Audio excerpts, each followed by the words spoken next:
Welcome, everyone. Welcome to our live webinar. I'm Shannon Galladay, and I'm so excited to welcome you to North Shore webinar. We are here with Dr. Jess Werner and Jon Bergmann, and it's going to be a wonderful night. We are so excited to have a great discussion. If you are joining us live, go ahead and post in the chat box or the Q&A where you are tuning in live from. We'd love to know where you are from. And if you have any questions, please post in the chat box so that we can answer them at the end. So this series is all about exploring real-world solutions to challenges educators and leaders are facing today, from teacher burnout to inclusive practices supporting sustainable, student-centered schools. So this will be short and powerful, like I mentioned, 30 minutes. You will get meaningful insights, and we'll leave space at the end for your questions. So go ahead and post those in the chat.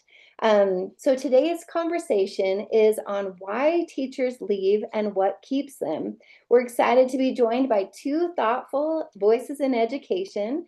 First, I'm going to introduce Dr. Jessica Werner. She's a founder and CEO of North Shore Learning. She has more than 20 years of experience. So she's worked in several schools in the United States and also internationally. So she is here to be a voice for teachers. I love how she puts teachers first. And she is a former educator, a researcher, a mom who started North Shore to help school leaders and teachers turn the latest neuroscience into practical, sustainable change. She wants to keep good teachers in schools, and she wants teachers to have the tools and resources that she wished she had when she was in the schools. So welcome, Dr. Jessica Werner. Thank you. Hello. Sure. Yeah, thanks for being here. Joining Jess today is Jon Bergmann. He is an American educator, author, and speaker. Jon is a best-selling author of 11 books translated into 13 languages, which is pretty incredible, and a leading voice on the future of education. I loved our discussion before this went live. He's going to add his insight on AI, which is very insightful, especially as we go into the future of education. So he has over 24 years of experience in the classroom and experience across urban, rural, suburban, and private schools. So he blends real-world teaching with global expertise. We're so glad to have you here, Jon. Welcome. It's actually more than that. This is my 40th year coming up, which Wow. 30 are in the classroom. So So even more. That's incredible. Thank you for correcting me. I'm so glad to know that you've had that much experience. That's amazing. Well, so we're gonna take it. So Dr. Werner, go ahead and take it away with your questions, and we'll have a lively discussion. Hi, everyone. I just want to thank Jon for being here. I'm so excited to chat. Like Shannon said, we already started chatting before the webinar, and I feel like this could go for a day, but we're going to try and do it in around 30 minutes. And yeah, really a issue close to my heart is teacher burnout, teacher retention, the pipeline into becoming teachers. Everything has changed, and it seems like we don't have enough good people staying in schools anymore. And I know UNESCO has projected a global shortage of 44 million people, and that's worldwide, by 2030. So I'm just curious, you currently work in Texas, you teach in Texas, and you've been around, like you've traveled, you've written books. What do you think are some of the things happening right now that are contributors to educator burnout?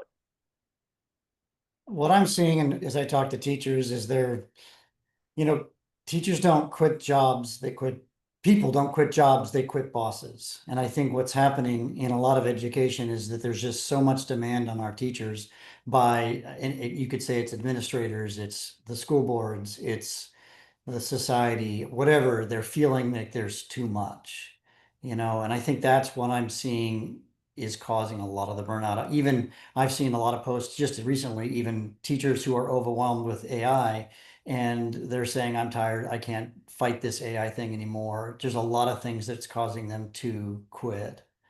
A solution, I've been thinking about this. Actually, I wrote a blog post, and maybe that's how you guys found me also, is I had a teacher come visit me. I've worked with a number of schools. I still do consulting, even though I'm a full-time classroom teacher again. Is a teacher visited me a number of years ago, and she said, you've been teaching for 30 odd years, 30 some years. How do you keep going? Why haven't you retired? But she just visited my classroom and spent the morning with me. And then she said, wait, you're not fighting your kids every day to keep them quiet so that you can talk at them.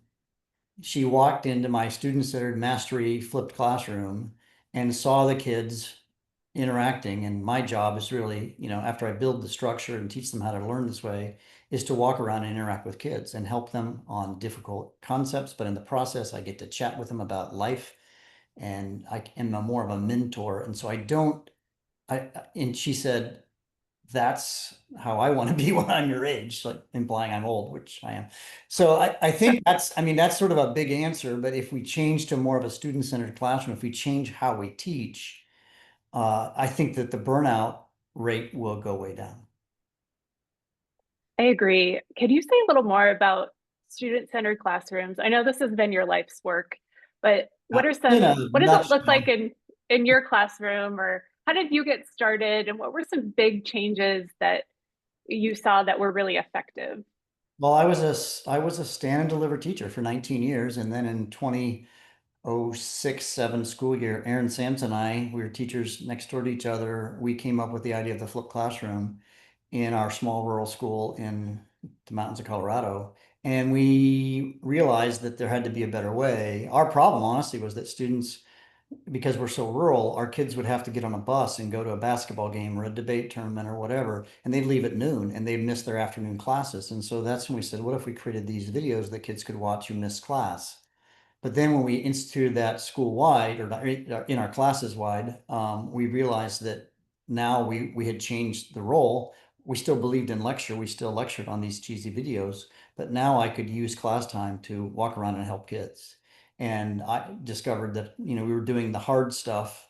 Yeah. See, I used to send home the hard stuff, difficult chemistry Mhm. problems, and they would come home and they would get stuck and they'd give up, and then they'd come to class lost. But if they were doing the homework, which is now the homework is to get introduced to the new content, and they come to class, then they're with me, the expert, who can help them with the difficult concepts. So the big idea is do the hard stuff with the teacher, do the easy stuff when you're not with the teacher. That's the big idea.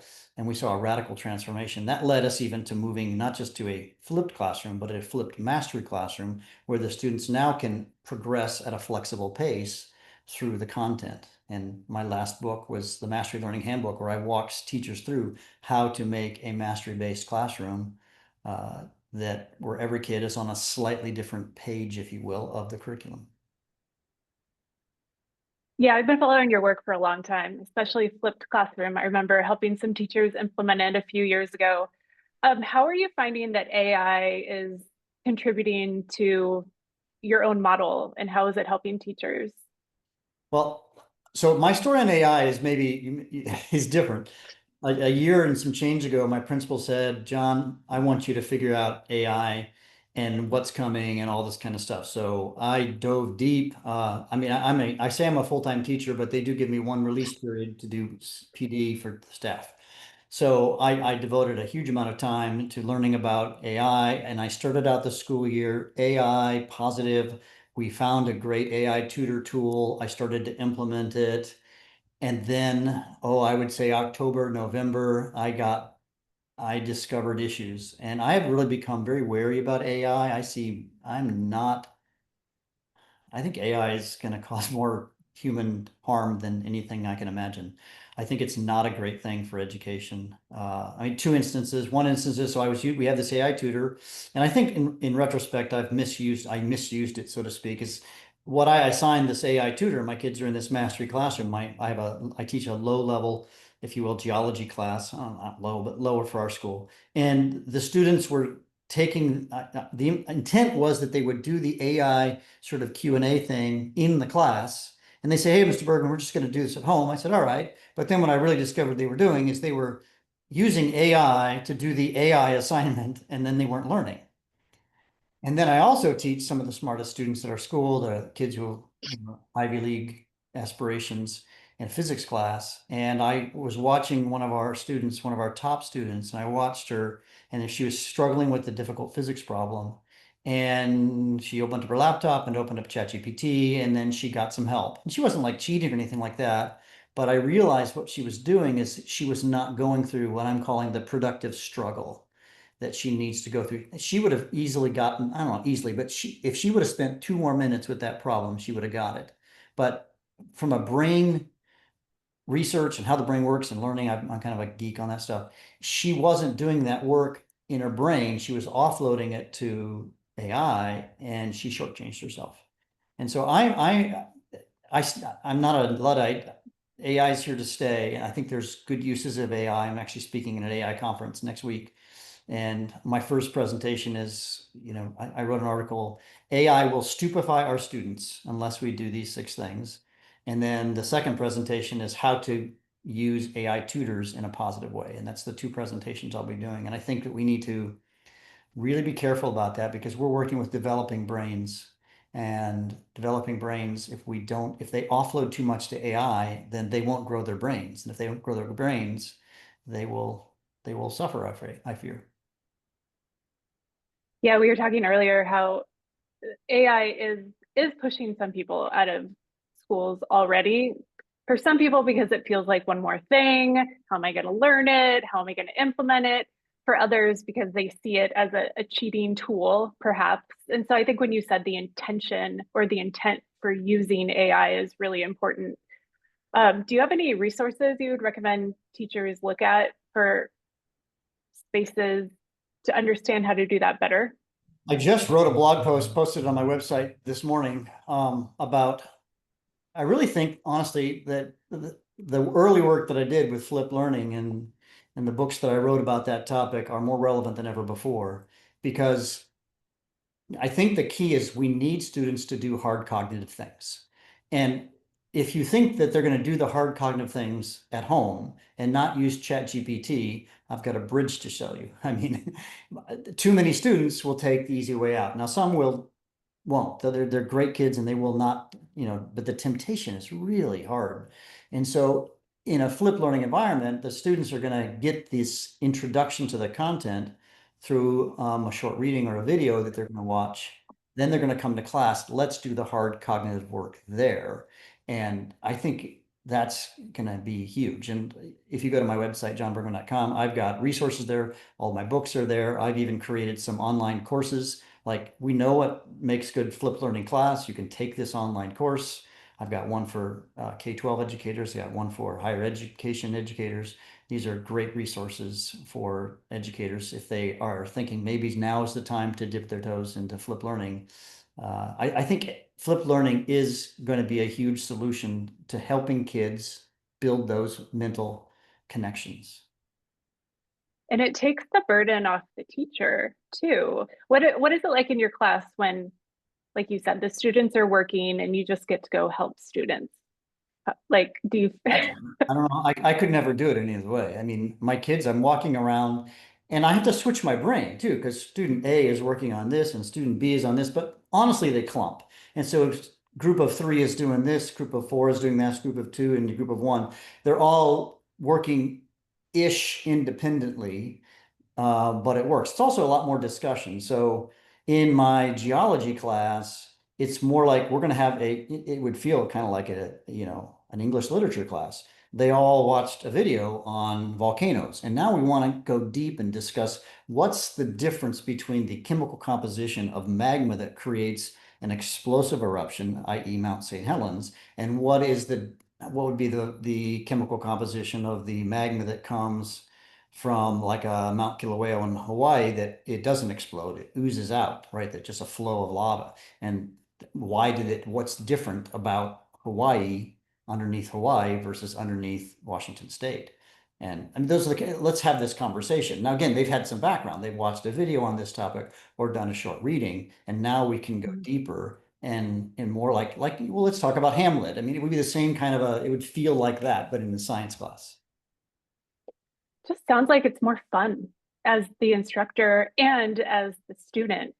Do you see, I mean, the main things I'm hearing from teachers everywhere, especially with adolescent learners, like the age you work with, is that just there's a decrease in motivation and a decrease in engagement.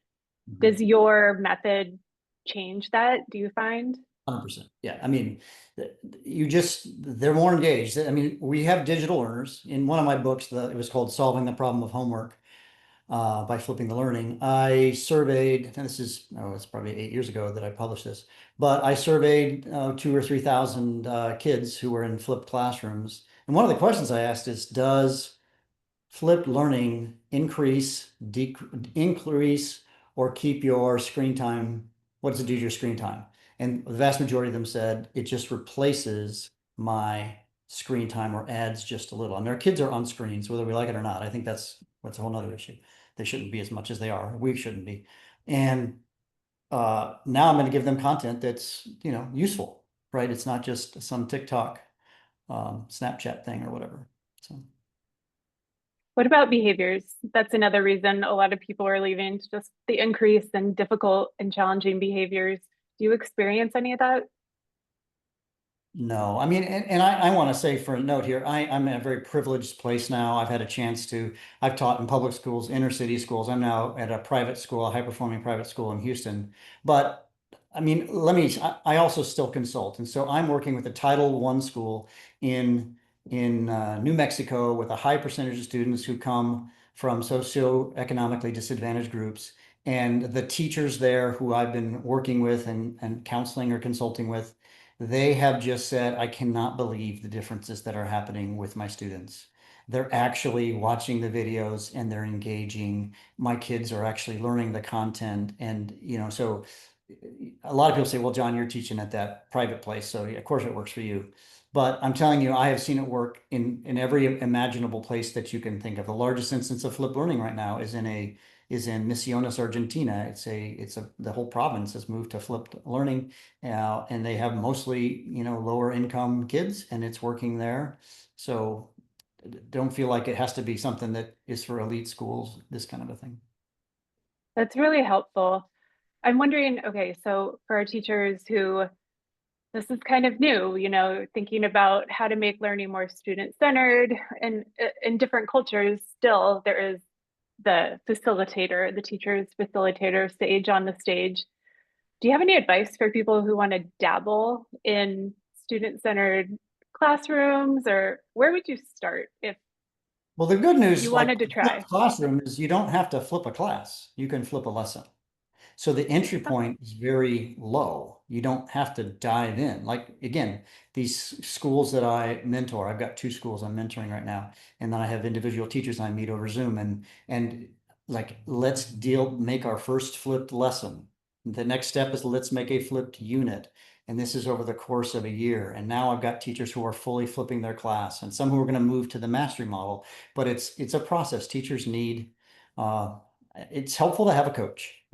But Oh yeah. a lot of students have been able to, or teachers have been able to figure it out from the books and the other resources. It sort of depends on the motivation. I mean, the biggest change that has to happen, honestly, to create these kinds of changes, it's not, it doesn't cost money. It really, it's just the mental change of the teacher from, like you said, sage on the stage, to um, change how we think about what school is. I still am a sage on the stage. My stage is just YouTube. So I'm not anti-lecture. I still lecture, but it's in these cheesy videos that I've made. And then now I can create a rich classroom that's active. Mhm. Yeah, I think the schools you were talking about they were really wise too. And they're asking their teachers to change the way they're doing things, but they're also hiring you to be support for the teachers. And that's critical because, like we were saying earlier, teachers get so much put on them from the state, from the school, from the district. And I think having that support piece can really, it can make the implementation a lot easier. Can you give an example? And then I would love to hear some questions from our guests, but can you just give an example of a basic lesson that could be flipped? for somebody just wanting to try, and I love how you said start with one lesson because people envision it. They envision themselves like making videos for 20 hours. So So, you pick a topic, any topic you want. What class? And so I bet I can, anything you want. oh, let's go back to lava. I'm intrigued by the volcanoes. Something about lava. Okay. That's super easy because that's what I do. Uh, lava.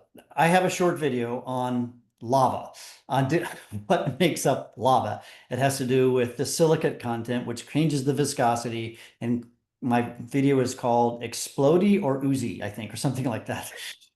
And we talk about the pipes. So boom, that's the lesson they're going to watch the night before. In class that day, I've got I've got an experiment that goes along with this, and we have soap, like thick, like dish soap and like plastic sheets. And they're going to test, they're going to put the plastic sheet, like the old overhead sheets, and they're going to put 10 drops on it and they're going to see how far it spreads. But then they're going to have hot lava, so hot soap, and it, of course, spreads greater surface area. And so they try out different things. So that's an experiment they're going to do. But also, we're going to have a group discussion about what constitutes this. So it's really, those are really the three components. I mean, the lesson, there's a pre-lesson, and then there is an experiment or some active learning piece, and then a conversation. So that's the extent of it. I mean, and the teachers who are listening, you already have lectured. So all you have to do is create that lecture and do a video, or maybe it's a reading, that's fine too. Then you now have more time to do active learning stuff. That may just be a discussion. In my physics class, oftentimes it looks more like a math class. They're sitting and they're solving physics problems. That's all they're doing that day. Some days it's an experiment, some days it's just solve physics problems. If you're a language teacher, then what you're going to be doing in class is you're going to be practicing speaking the target language, perhaps.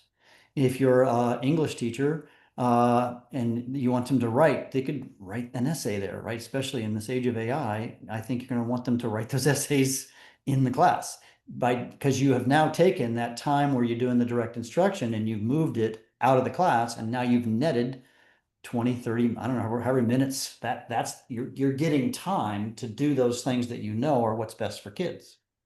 That's the benefit. And then teachers are happier. They stay in the classroom. Mhm. So three pieces, basically the pre-lesson, active learning, and then discussion. But Yeah. it I can go still either have, way. and I have them do actually two more parts. I'll have them do a reflection at the end of each class. So they reflect Okay. on what they've learned. So they have a way to summarize that. And then actually what I do, and I do this in some of my courses, I talk about this, I will actually then lecture on that next night's pre-assignment.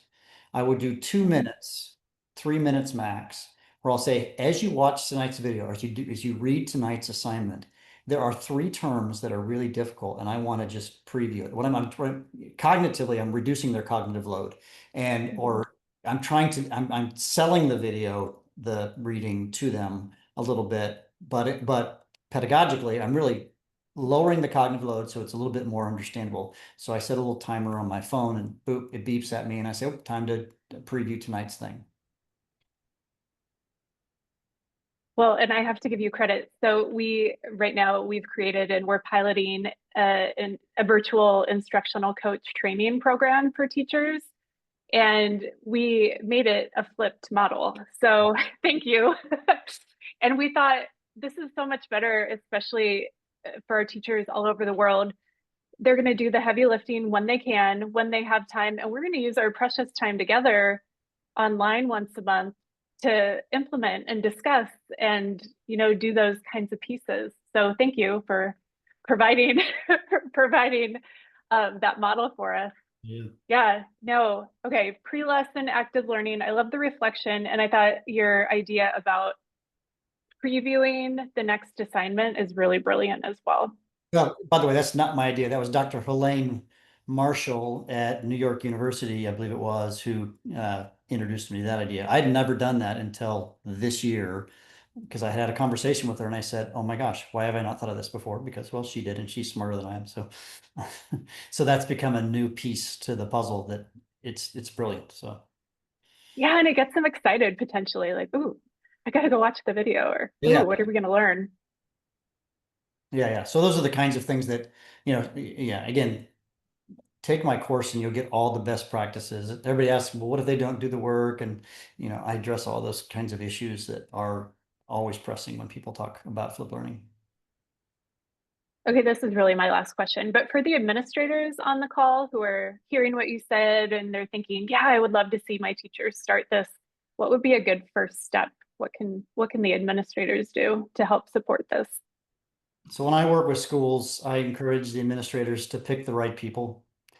So another school, a school in Houston I've just started working with, I went over and presented at a faculty meeting and I said, here's the deal. I'll present and then whichever teachers you want me to mentor, it needs the people who self-opt, who are ready for this change. And it's not going to help. Some teachers are not ready for change and they're just going to be resistant. It's not going to be worth your time. So I played the role of, for lack of a better term, evangelist. And then some teacher said, yeah, I'm in. So I'm working with those. And then what's going to happen, actually, this school in New Mexico, I'm starting year 2. And now there are 25 more teachers who watch the other teachers implement it. And now they're jumping on board. So there's you got early adopters, and then you've got the people who say, oh, Mrs. Garcia is doing it. I maybe we'll try that, et cetera. So you've got to start with those small groups and then let it spread teacher to teacher. And now I've got experts there who can now coach the next cadre, right? And that's what's happening. And they're looking at their peers thinking, Mrs. Garcia looks so much happier and more relaxed Yeah. than a year ago. But what's she doing? Yeah, well, one of them just one of my stars just became the principal at one of the schools, and now he's it's pretty. I think we're going to see some cool stuff happen there. Yeah, amazing. Thank you so much for sharing. I was taking notes. I mean, like I said, I've been following your work, but even the way you kind of broke it down into simple pieces, I find that really useful. And I can share it with the teachers who I coach and mentor as well. But Is it's there any, honestly a simple model. It's not that hard. At some level, there are some nuance that will make it better. Like how do you make a quality instructional video that actually kids, there's lots of sort of nuance that does make a big difference. But it's really do the hard stuff in class and do the easy stuff out of class. So, I mean, it's not that hard. So. and it makes it easier on everyone. Yes. Yeah, and then the teachers are happier, the students' test scores rise, which maybe is super important for you and your district. Uh, it solves some of the problems with AI, which is the sort of the big pain point today. It really is, yeah. We need to rethink this AI world, and I think flipped learning will solve a lot of the concerns that I have with AI. This has been an amazing discussion, and I hope it's given us as teachers and administrators some hope for the future because we can have some solutions. So thank you so much. So we have a question from Betty. She's asking anything specific technology wise that you need for flip learning. Great question. Ideally, your students need to have an internet connection, and you're gonna have to post your content. It could be just sending home text, like it doesn't have to be digital. But if there's a video component, you're gonna want to have sure that your kids have access to the internet. You'll have to find some way to create a video. But my guess is you have a cell phone, and a lot of my videos is my cell phone on a $15 tripod from Amazon pointed at the whiteboard. That's it. That's the simplest way. You've already taught at a whiteboard. You stand and you do your thing at the whiteboard, and then you're done. Some of my videos are more advanced where I've got screen captures. I mean, you probably learned how to do that in the COVID time. So I don't know. I mean, I bet you know how to make a video. Yeah, it used to be I had to spend so much time teaching people how to make videos. I don't have to do that anymore. They know how to do that. So not really. I mean, I would recommend some kind of a tracking tool to see who watches the video. There's a great program, it's free, called Edpuzzle, that students log into the site, you create the accounts and create the classes, whatever, and then the students watch the video and it tells you who watched the video and who didn't. So it's a very Oh, simple tool. great. Yeah, There's it's several amazing. other tools similar to that, but that's the one I'm using right now for what it's worth. Yeah, thank you. It's amazing what our phones can do these days. Yeah, yeah. Yeah, that's great. Thanks, Betty. She said thank you as well. Thank you, everyone, for being here and for listening to this great discussion. Are there any other questions? If you have a question, please post in the Q&A box. We'd love to ask a few questions or answer a few more questions if you have any. So I have a question for you on the flip learning. So can you use this style of learning for any age? Or is it better for older or younger? So we wrote 5 books, Aaron and I, a set of 5 books, flipping math, science, English, social studies, and elementary. And so for 3 years, 2 years, I was director of technology for a K-8 school district in Chicago area. And I helped kindergarten teachers flip their classes. So yeah, it works there too. Now it looks a little different at the primary age, K1, 2 kind of a thing, is that you're not going to send the videos home as homework. It's more of a centers. There's a sort of sub-model of flip learning called the in-class flip. And so they're off centers and I had kindergarten teachers who made a video just with like a cell phone, apple. And then they Wow. went through and then they wrote on the board, how do you make an A, with the tails, or I don't know, there was some kind of method they were teaching kids. And they would watch that at a center, and then they would go to the next center and they would practice making A's. So I see the sort of if you will, the homework piece typically picks up at grade 4 or 5. Yeah, that kind of a thing. But there are teachers. I work with a school in Chicago, and it was with their math teachers at the high school level, but it was the terminal math class. Now, this is the last math class these kids will ever take. These were not the kids who were going on to college or whatever. And they did an in-class flip where the students watched the video and worked on the math problems in the class. It was actually a master model, so they worked kind of through at their own pace. And it was highly successful. So there was no homework because a lot of those kids had to go take care of siblings after school, or they actually already had jobs, this kind of a thing. And so that model works. This what we call the in-class flip model might work in your context. Mhm. There's even a great book called The In-Class Flip by a couple of friends of mine. They're Colombian, is the country of Colombia, Colombian professors, and they have implemented and really thought deeply about they have like 10 different ways of how to group students in this in-class flip model. It's a great book.